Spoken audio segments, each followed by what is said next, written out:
கொடுக்க முடியுமா முடியாதா? அடைச்சு வாய முறை காம வெளிப்படுத்தினாய். ஒரு பெண்ணை பார்த்தால் தாயாகவும் தங்கையாகவும் நினைக்க வேண்டும். அதையெல்லாம் விட்டுவிட்டு இப்படி உன்னுடைய காம எச்ச கிணக்கு சொல்கிறாய். அது ஒரு பொழுது முடியாது. வந்த வழியை பார்த்து சென்று விடு. இதெல்லாம் இங்க நடக்கிறது வேற. பார்க்கும் பெண்களை எல்லாம் தாயாகவும் தங்கையாகவும் வச்சுவிட்டால் எனக்காக பொண்டாட்டியாது. உனக்காக ஒரு பெண் பிறந்திருப்பாள். அவதான் யாரு?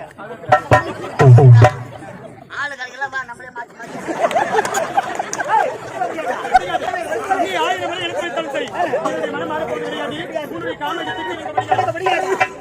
வரவில்லை. புள்ளிமானே உன்னை கட்டி அழைத்து இன்ப சுகத்தை அடையாமல் போகவே மாட்டேன். காதலிக்க அழைக்கிறேன், கட்டி அழைக்கிறேன்.